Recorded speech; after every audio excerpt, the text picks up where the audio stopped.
네, 반갑습니다. 네, 수요일입니다. 같이 말씀 보는 날이죠. 잘 오셨습니다. 같이 말씀 보는 시간으로 함께해서 참 좋습니다. 인사드리겠습니다.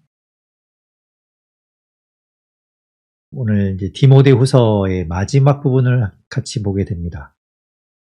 바울 서신의 이제 마지막 부분, 노년의 그 사도가 참 마지막 자신의 이야기를 하고 있는 그것이 느껴져서 멋지기도 하면서 안타깝기도 한 그 마음으로 좀 미리 공부해 보았던 것 같습니다.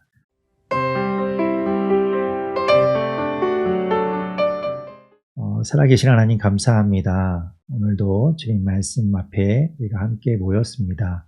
하나님 삶의 자리에서 또 여러 가지 상황 가운데서 모든 것들을 잠시 멈추고 주님 앞에 나아가 주님 말씀 보고 그 말씀을 듣습니다.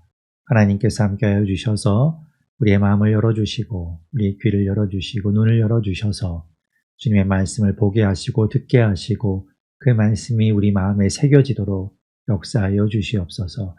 하나님, 주님의 마음이 또 주님의 사랑이 주님의 은혜가 우리를 붙들고 우리와 함께하고 우리를 인도하는 줄로 믿습니다. 이 시간도 온전히 주장하여 주시고 하나님께서 함께하여 주옵소서. 모든 것 주님께 맡기고 주님께 영광 돌리며 예수님 이름으로 기도드립니다. 아멘. 3장 1절부터 해서 이제 9절까지 이제 말씀드린 것처럼 이제 말세에 나타나는 말세적 고난과 말세적 어떤 현상에 대해서 이 바울이 디모데에게 들려주고 있어요. 그래서 이런 일들이 벌어진다면 이것이 이제 마지막 때 말세에 나타나는 현상이니까 이게 말세의 조짐이구나 이런 것들을 이제 알라고 하는 이야기죠. 그래서 이제 1절부터 이야기하는데요. 너는 이것을 알라 하면서 말세 마지막 때에 고통하는 때가 이르러 이야기하기를 이제 뒤에 이제 2절부터 하는 것이 이제 말세에 나타나게 될 현상입니다. 보십시오. 2절에 사람들이 자기를 사랑하며 자기를 사랑해요. 어떻게 보면 자기만 사랑하는 거죠. 그리고 돈을 사랑하며 자랑하며 교만하며 비방하며 여기서 비방하며라는 이 말은요. 하나님을 욕되게 하는 거예요. 하나님을 모욕하는 걸 말합니다. 그리고 부모를 거역하며 감사하지 아니하며 거룩하지 아니하며 3절에 무정하며 그리고 원통함을 풀지 않아요. 모함하며 여기서 말하는 모함한다는 건 이제 비방하는 걸 이야기해요. 그래서 다른 사람을 헐뜯고 그리고 절제하지 못합니다. 사나우며 폭력적이고 선한 것을 좋아하지 아니하며 4절에 보면 배신하며 조급하며 자만하며 쾌락을 사랑하기를 하나님 사랑하는 것보다 더하며 5절에 경건의 모양은 있으나 경건의 능력은 부인하니 이 같은 자들에게서 네가 돌아서라 이렇게 말합니다. 2절부터 나오고 있는 내용들을 보면 이게 이제 말세에 벌어지는 말세에 나타나는 현상이라고 했는데요. 이게 어떻게 보면 그러니까 교회 밖에서 나는 현상이 아니에요. 교회 밖에서 원래 세상은 이렇습니다. 원래 세상은 이런 현상이 있어요. 그러니까 바깥에서 벌어지는 일들을 보면서 이것과 대입해서 말세구나 이렇게 이야기하기보다는 여기서 말하는 이 현상들은 어디에서 벌어지는 현상인가 하면 교회 내에서 공동체 안에서 벌어지는 현상입니다. 그래서 하나님보다 쾌락을 더 사랑하고요. 하나님을 모욕하고요. 이런 현상들이 나타나는 거예요. 그러니까 교회 안에 이런 일들이 벌어진다는 거죠. 그리고 6절에도 보면 그래서 이제 5절에 경건의 모양은 있으나 경건의 능력은 부인한다는 이 말은 겉으로는 교인이고 겉으로는 그리스도인이고 겉으로는 경건하게 보이지만 그 경건의 능력, 경건의 어떤 힘, 경건의 영향 그것은 사실 받아들이지 않는 거예요. 믿지 않는 거죠. 겉으로만 모양만 있을 뿐이지 그 내실에서는 경건을 부인하는 것입니다. 그런 사람들을 이야기하죠. 그들에게서 돌아서라. 그리고 6절에 보면 그들 중에 남의 집에 가만히 들어가 어리석은 여자를 유인하는 자들이 있다. 정욕의 눈이 멀어서 여인들에게 이렇게 범죄하는 자들까지 있다는 거예요. 그런데 이제 그렇게 그들에게 넘어가는 여자 또한 어리석다라고 이야기하면서 그들이 이제 7절에 말하죠. 항상 배우나 끝내 진리의 지식에 이를 수 없다라고 이야기하고 8절에 보면 그 예시로 드는 것이 얀네와 얀브레라는 사람입니다. 지금 이 디모데 후서에서는 이 바울이 계속해서 각 장마다 두 사람의 어떤 예시를 보여주고 있죠. 1장에서는 15절에 나오는 부겔로와 허모게네, 그들을 이야기했었고요. 2장에서는 17절에 보면 후메네오와 빌레도, 아주 안 좋은 어떤 모델들을 제시했었어요. 그런데 오늘 이 본문에 이제 3장에도 8절에 보면 얀네와 얀브레라는 사람을 언급하는데요. 이 사람들 누군가 하면 여기만 나오는 사람들인데요. 8절 뒤에 나오죠. 모세를 대적한 자들이에요. 모세를 대적한 것 같이 그들도 진리를 대적하니, 그래서 이 얀네와 얀브레가 모세를 대적했던 사람들로 보여지는데, 이들이 누군가 하면 출애굽기에 나오는 요술사들입니다. 이집트의 요술사들. 이들이 출애굽기 7장 11절에 보면 그 이집트에도 바로 왕에게도 여러 가지 현인들, 지혜로운 사람들이 있었고, 그리고 마술사들이 있었고, 요술사들이 있어서 막 이렇게 신기한 일들을 행하는 사람들이 있었다는 거예요. 그 중에 대표적인 사람을 지금 8절에 이야기하는 얀네와 얀브레라는 사람을 언급하는 겁니다. 이 얀네와 얀브레라는 사람은 뭐 성경 안에는 나오지 않으니까 처음 보는 사람이지만, 이제 우리가 잘 알고 있는 이스라엘의 지혜서인 탈무드에 보면 거기에 언급되는 사람이래요. 그래서 거기에는, 이 탈무드에는 얀네와 얀브레라는 이름이 아니라 요한이와 암레라는 이름으로 이제 등장하는데요.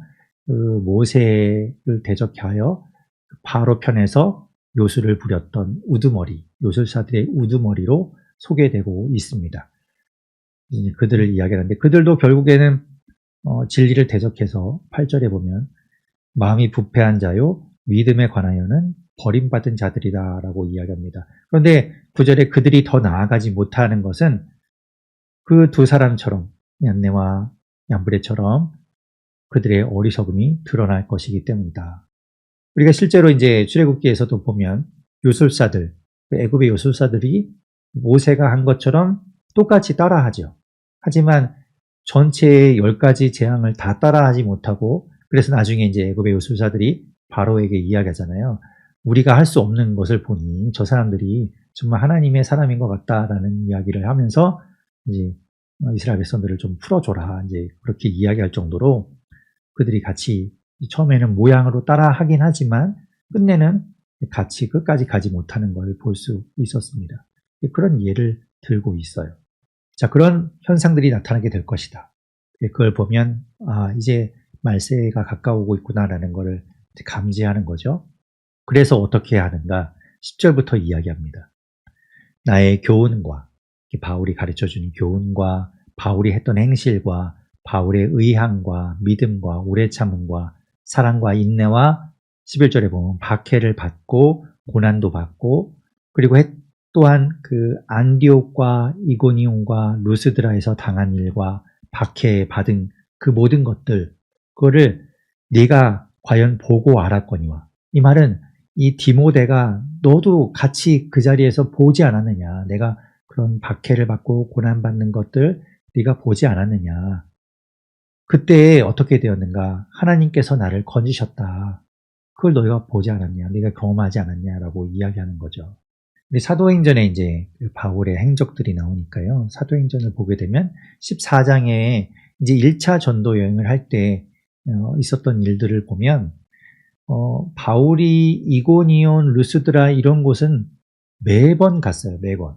그러니까 1차, 2차, 3차 전도 여행할 때마다 항상 들렸던 곳입니다. 그래서 이제 거기서부터 출발해서, 거기가 이제 소아시아 지역이니까 거기를 출발해서 이제 마게도냐로 넘어가게 되는 그 일정 가운데 항상 들렸던 곳인데, 처음으로 갔던 1차 전도 여행에서 죽을 고비를 여러 번 넘기게 되죠.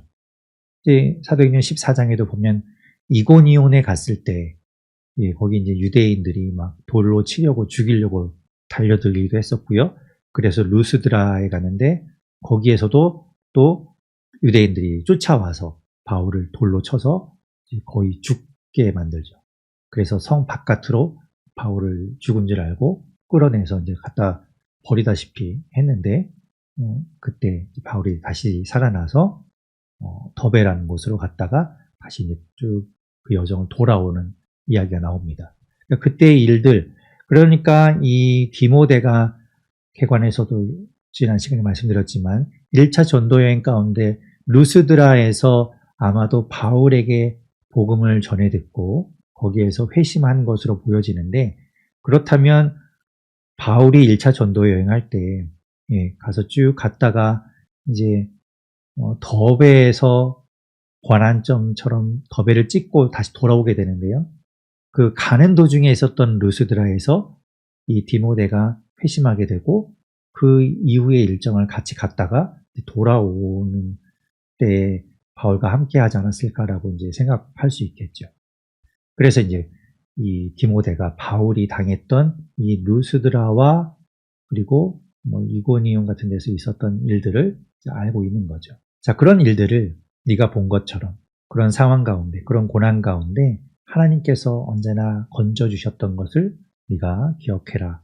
12절에 무릇 그리스도 예수 안에서 경건하게 살고자 하는 자는 박해를 받으리라. 그것이 당연하다. 지난 시간에도 얘기했지만 고난이 당연한 거예요.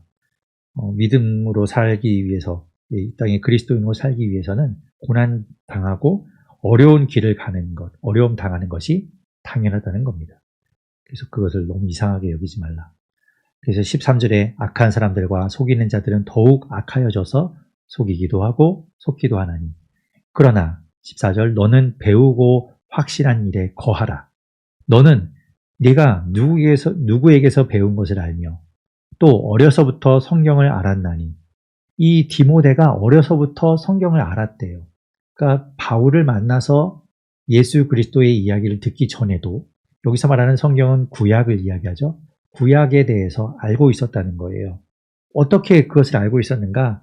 우리 이전 시간에 보았던 1장에서 이 디모데의 어머니가 유대인이죠. 아버지는 헬라인이지만 어머니가 유대인이었어요. 그래서 그 어머니와 외할머니로부터 영향을 받았죠. 그래서 그게 이제 1장 5절에 나오는 이야기인데, 그 외조모 로이스와 네 어머니 유니게에게서 네가 이제 영향을 받았던 걸 기억해라, 그런 이야기가 있었는데, 여기서도 그가 어려서부터 이 디모데가 성경을 알고 또 배운 것들은 다 외할머니와 어머니의 영향이었을 거예요. 그러니 그 성경, 어려서부터 알고 배웠던 그 성경을 네가 꼭 붙들어라 하는 거죠. 그 안에 거하라.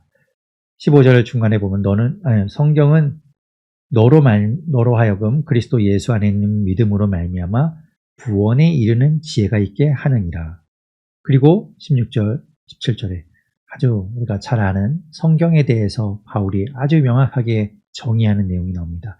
모든 성경은 하나님의 감동으로 된 것으로 교육과 책망과 바르게 함과 의로 교육하기에 유익하다. 그렇게 이야기해요. 하나님의 감동으로 되었다.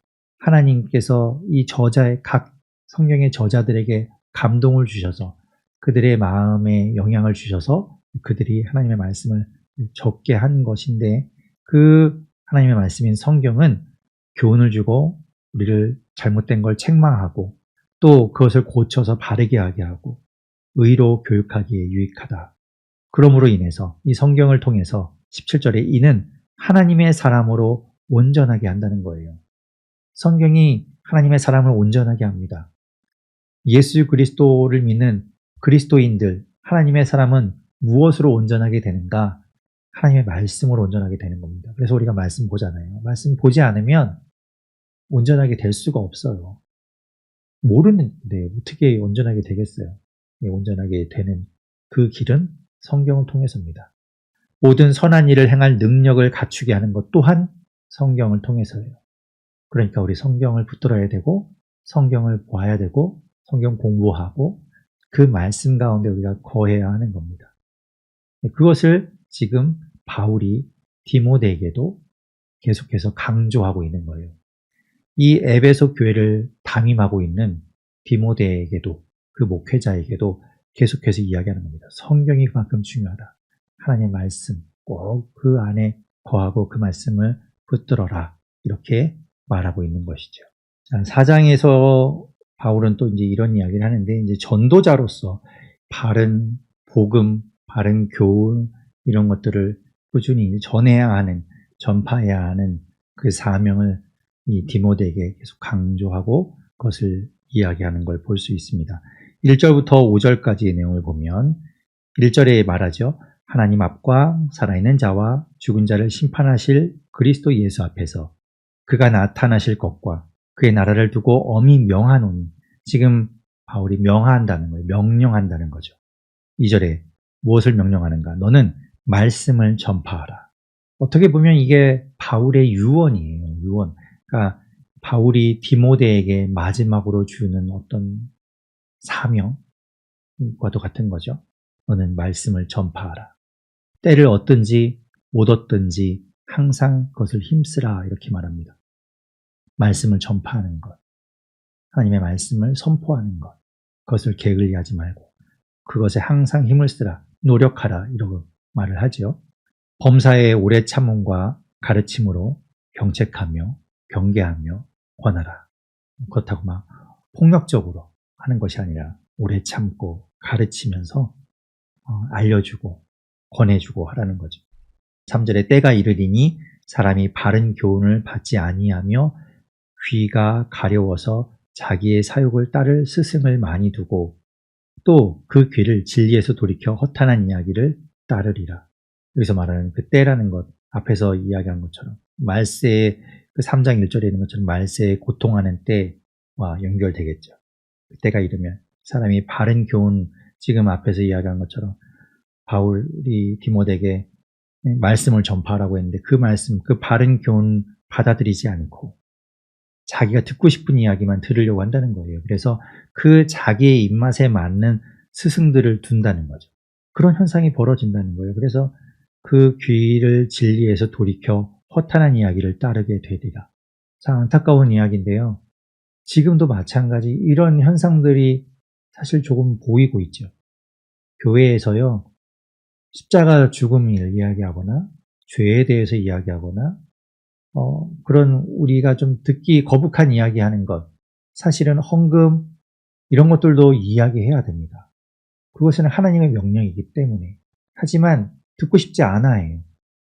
그래서 이제 그런 것들을 다 걸러내려고 하고 그런 말 하는 목회자들은 거부하죠. 그런 현상이 벌어진다는 거예요. 하나님의 말씀이기 때문에 거슬려도 듣기 싫어도 해야 하는 것이죠. 근데 이제 그거를 자기 귀에 듣고 싶은 것만 들으려고 한다는 겁니다. 5절에 말합니다. 그러나 너는 모든 일에 신중하여 고난을 받으며 전도자의 일을 하며 내 직무를 다하라.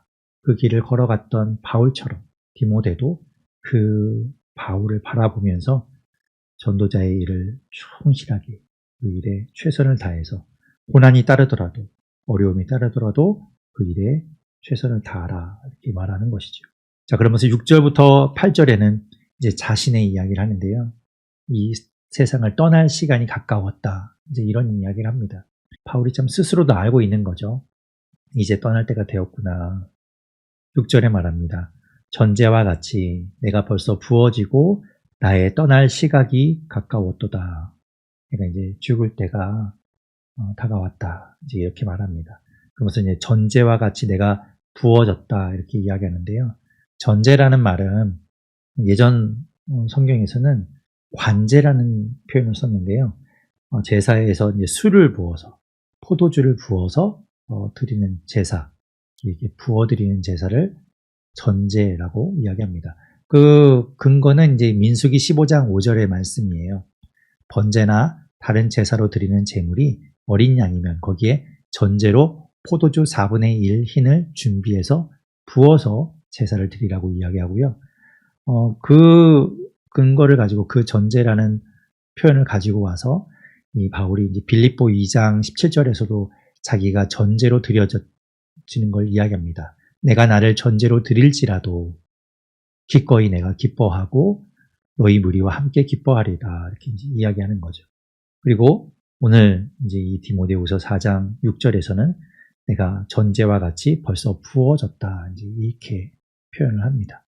그래서 이제 내가 헌신했고, 내가 모든 것을 다 드렸고, 이제 내가 떠날 시간이 가까워졌다. 7절에 말하죠. 나는 선한 싸움을 싸우고, 나의 달려갈 길을 마치고, 믿음을 지켰다. 이렇게 말합니다. 바울이 전에, 선한 싸움과 달려갈 길에 대해서 이야기한 적이 있었어요. 디모데 전서에서 1장과 6장에서는 자신이 선한 싸움을 싸우는 것과 더불어서 디모데에게도 이야기했던 거예요. 선한 싸움을 싸워라. 믿음의 선한 싸움을 싸워라. 지지 마라. 최선을 다해라. 그런 이야기를 했었고, 사도행전 20장에서 이제 자기가 이야기하는 것은 내가 달려갈 길과 주 예수께 받은 사명, 곧 하나님의 은혜의 복음을 증언하는 일을 마치려 하면은 나의 생명조차 조금도 귀한 것으로 여기지 아니하노라 하며 자기가 달려갈 길, 자기가 가는 그 길을 걸어가면서 유유자적하며 이렇게 가는 길이 아니라 최선을 다해서 달려가는 길이라고 표현하고 있었어요. 그런데 이제 오늘 본문 안에서 보십시오. 7절에 내가 그 선한 싸움을 다 싸웠고 나의 달려갈 길을 이제 마치고 믿음을 지켰다라고 이야기하죠. 그러면서 8절에 이제 후로는 나를 위하여 준비되어 있는 그 의의 면류관, 그것을 바라보는 거죠. 그것을 소망하는 그 바울의 마음이 담겨 있습니다. 그 의의 면류관이 예비되었으니 주 곧 의로우신 재판장이 그날에 내게 주실 것이며, 나에게만 주는 것, 나만 특별히 받는 것이 아니라 주님의 나타나심을 사모하는 모든 자에게도 동일하게 하나님께서 주실 것이다. 이렇게 이야기하죠. 그러니 디모데 너도, 그리고 그와 함께하는 모든 이들도, 주의 백성 모든 이가 이 바울이 받는 것처럼 끝까지 믿음의 싸움을 잘 싸우고 그 달려갈 길을 잘 달려가서 함께 이 의의 면류관을 함께 받자, 이런 의미겠죠. 그러면서 이제 9절부터는 18절까지 개인적인 부탁을 좀 합니다. 디모데에게 이야기합니다. 9절에 말합니다. 너는 어서 속히 내게로 오라. 이제 바울이 마지막을 자신이 이제 느끼고 있으면서 디모데에게 이야기하는 게 마지막에 내가 이 땅을 떠나기 전에 너를 한번 보고 싶으니 속히 나에게 오라. 그러면서 이제 10절에 말하는 것은 데마라는 사람, 함께 했던 동역자였겠죠. 하지만 그는 이 세상을 사랑하여서 나를 버리고 데살로니가로 갔고, 지금 바울은 로마 감옥에 갇혀 있잖아요. 그 상태에서 이제 이 이야기를 하고 있는데, 지금 이 데마는 데살로니가로 갔어요. 여기 있습니다. 데살로니가로 갔고, 그레스게는 갈라디아로 갔어요. 갈라디아는 여기가 이제 갈라디아, 소아시아 내륙 지방이 그런 갈라디아고요. 그리고 10절 끝에 보면 디도는 달마디아로 갔다라고 이야기하는데요. 달마디아는 지금 지도상에는 표시가 되어 있지 않은데 아마도 요 그리스 쪽 더 요쪽으로 올라가면 요 북부 쪽이 이제 달마디아로 보이는데 그쪽으로 간 것 같고요. 그리고 그렇다면 디도가 원래 우리가 디도서를 봤지만 어디 있었냐면 이 그레데에서 사역하고 있었어요. 그런데 지금 디도가 이쪽으로 갔다는 이야기는 그레데에는 그러면 사역자가 없느냐? 우리가 디도서에서 보았는데 거기에서 바울이 아데마나 두기고를 보낼 테니 네가 오라, 이제 이런 이야기를 했었어요. 그러니까 이 그레데에 디도를 대신해서 누군가를 보냈겠죠. 그러니까 바울이 먼저 이야기했었으니까 아데마 내지는 두기고를 보냈을 텐데, 두기고는 지금 이 본문에 또 나와요. 12절에 보면 두기고는 에베소로 보냈다라고 이야기하는 걸 보면 어쩌면 그레데에는 아데마가 갔겠죠. 아데마가 가고, 그러면 이제 이 디도가 거기를 떠나서 지금 달마디아로 간 것으로 우리가 유추해 볼 수 있겠습니다. 그리고 이제 11절에 보면 누가가 나와 함께 있다라고 이야기하는데 누가만 나와 함께 있대요. 그러니까 지금 이 감옥에 누가가 같이 있는 걸 알 수 있고요. 그리고 내가 올 때에 마가를 데리고 오라라고 이야기합니다. 그가 나의 일에 유익하다라고 이야기하죠. 사도행전 13장, 15장에 이 마가가 언급이 되는데요. 원래 1차 전도 여행 때 바울과 바나바 그렇게 둘이 이제 가게 되는데 그때 이 마가를 데리고 갑니다.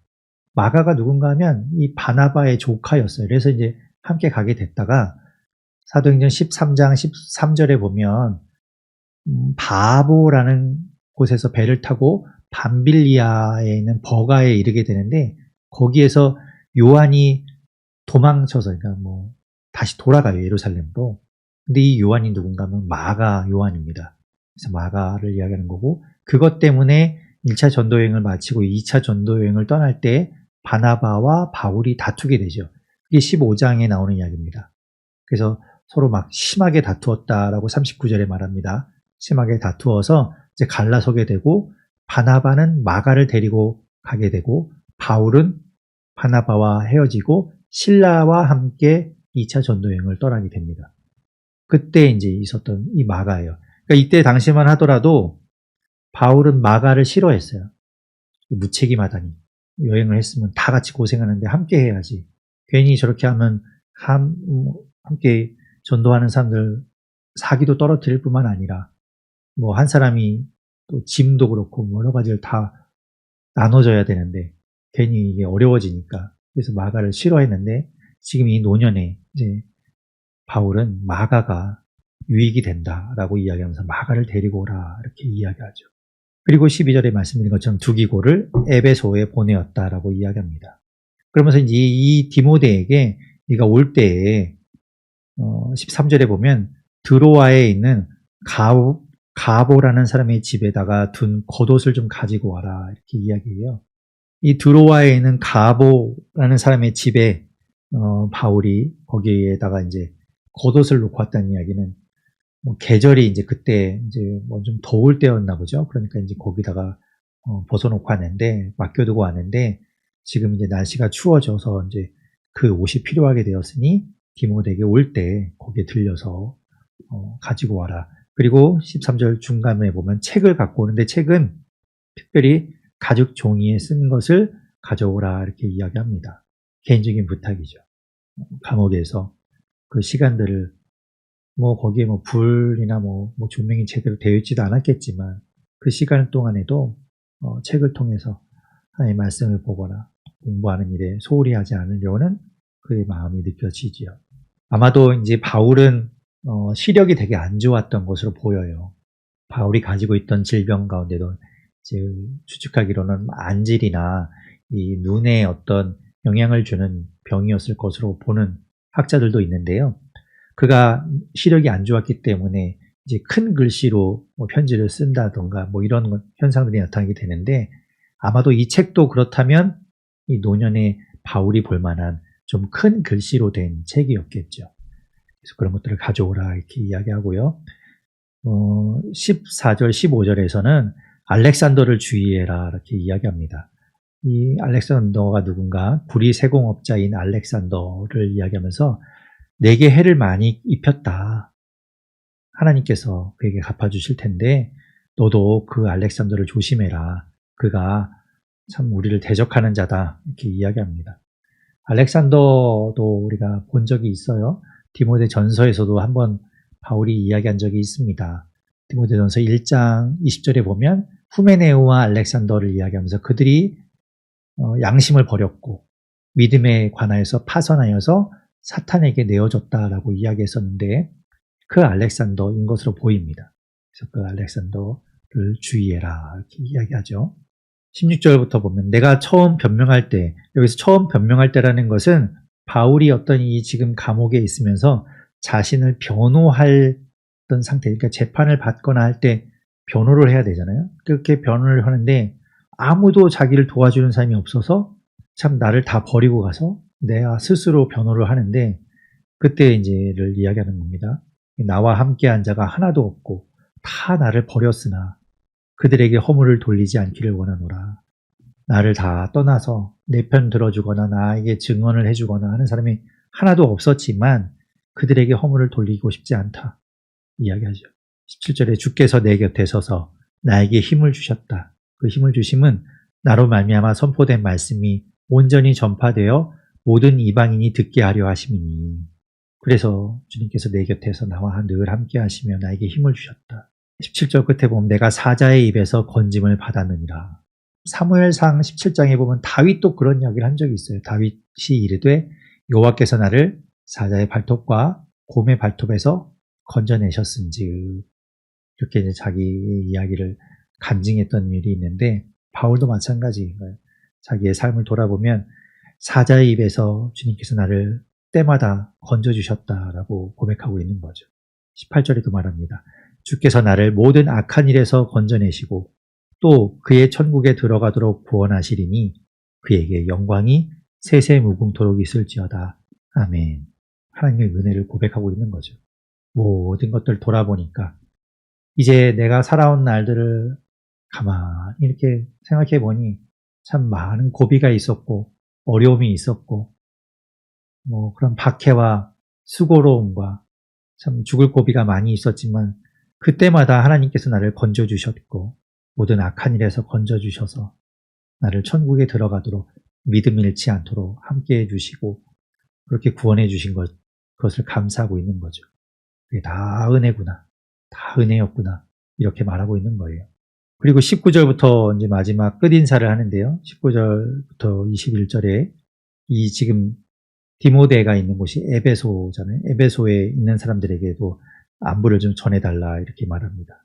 19절에 보면 브리스가와 아굴라, 우리가 잘 아는 아굴라, 브리스길라와 아굴라를 이야기하죠. 그 부부, 그들이 지금 에베소에 있었나 봐요. 그래서 에베소와 그리고 오네시보로 1장에서 보았던 오네시보로 바울이 로마 감옥에 있는데 찾아와주고 와서 격려해주고 섬겨준 그 오네시보로의 집에 네가 가서 좀 인사를 좀 전해달라 이렇게 이야기하고 20절에 보면 에라스도도 고린도에 머물러 있고 드로비모는 병들어서 밀레도에 두었다 이렇게 말합니다. 에라스도라는 이름은 여러 번 이제 등장하긴 했는데 에라스도라는 사람이 이 사람인지 정확하게는 우리가 좀 알기는 어려워요. 근데 이전에 등장했던 상황들을 보면 사도행전 19장에 보면 바울과 함께 동행하는 이 19장 22절에 보면 자기를 돕는 사람 중에서 디모데와 에라스도 두 사람을 마게도냐에 보냈다라고 이야기하죠. 그러니까 함께 동역한 동역자를 말합니다. 디모데와도 함께 했던 사람으로 보여요. 그러니까 지금 이 에라스도는 이 사람의 가능성이 있죠. 근데 그 사람은 고린도에 머물러 있다라고 이야기하는데 한 번 더 등장한 것이 로마서 16장에 나옵니다. 거기에도 에라스도라는 사람이 나오는데 그 사람은 재무관으로 어떤 벼슬을 잇는 사람으로 나와요. 그래서 아마도 이 사람은 바울과 함께 했던 동역자, 그 전에 나온 사도행전 19장에 나오는 사람, 디모데후서 지금 여기 4장에 나오는 사람은 아닌 것 같아요. 다른 사람인 것 같고 디모데후서 4장에 나오는 에라스도는 사도행전 19장에 나오는 에라스도와 같은 사람이 아닐까라는 생각은 좀 듭니다. 그리고 드로비모도 이야기가 나오는데요. 드로비모 역시 바울과 함께 했던 동역자들 가운데 한 사람이에요. 사도행전 20장, 21장에 보면 여러 이제 동역한 동역자들의 이름이 나오는데 거기에 두기고와 드로비모라는 사람이 20장에 나오고 21장에도 드로비모, 그 사람은 에베소 사람이라고 이야기하죠. 지금 이 디모데후서가 에베소에 간 편지니까 얼추 맞는 것 같아요. 그래서 드로비모라는 사람은 바울과 함께 했던 동역자인 것 같은데 어떤 일인지 드로비모가 병에 걸려서 에베소에 가지 못하고 밀레도에 있는 것 같습니다. 거기서 치료한 후에 이제 또 가겠죠. 그리고 21절에 보면 너는 겨울 전에 어서 오라 이렇게 이야기합니다. 지금 이제 날씨가 점점 추워지며 겨울로 그 계절이 바뀌고 있는 것 같아요. 디모데에게 오는 길에 드로아에서 가보의 집에 가서 겉옷을 좀 가져오라 이렇게 이야기하는 거죠. 겨울 전에 어서 오라 이렇게 이야기합니다. 그리고 지금 그 뒤에 이제 인물들이 이제 여러 명 나오는데 으블로와 부데와 리노와 클라우디아가 나오는데요. 이들은 다 여기에만 언급되는 인물들인데 아마도 로마 교회의 교인들인 것 같아요. 그래서 그들이 지금 이 디모데에게도 안부를 전하고 있다 이렇게 이야기하고 있습니다. 그리고 마지막 22절에 나는 주께서 내 심령에 함께 계시기를 바라노니 은혜가 너희와 함께 있을지어다. 이렇게 축복해주면서 바울의 마지막 편지가 맞춰지게 됩니다. 그리고 이 편지를 끝으로 바울이 생을 마감하게 돼요. 바울이 당부하는 것처럼 믿음의 선한 싸움을 싸우고 끝까지 믿음 잘 지켜서 주님께서 주시는 우리에게 예비되어 있는 의의 면류관들을 다 받는 저와 여러분 되기를 바랍니다. 살아계신 하나님, 바울을 통해서 참 많은 것들을 우리가 보고 배웁니다. 끝까지 생을 마감하는 그 순간까지도 주님만을 생각하고 주님을 위해서 정말 전제를 부어드리는 것처럼 마지막까지 자기의 모든 것을 아낌없이 부어드리는 바울의 모습을 보면서 우리가 살아가야 될 삶의 모습도 한번 점검해 보게 되고 또 그 모습을 우리 마음에 새기게도 됩니다. 주님, 우리도 바울처럼 고난도 있고 또 때로는 힘들고 때로는 참 여러 가지 우여곡절을 겪겠지만 우리의 믿음 잃지 않도록 도와주시고 또 우리의 삶을 통해서 주님을 드러내는 우리 모두가 되게 하여 주셔서 주님께서 예비하신 의의 면류관을 바울처럼 우리도 쓰고 그 바울을 만나는 그날을 우리가 고대하게 하여 주시옵소서. 주님만이 우리의 소망이시며 주님만이 우리의 삶의 이유 되심을 고백합니다. 주여 우리에게 은혜를 풀어주시옵소서. 모든 것 주님께 감사드리고 주님께 영광 올려드리며 예수님 이름으로 기도드립니다. 아멘.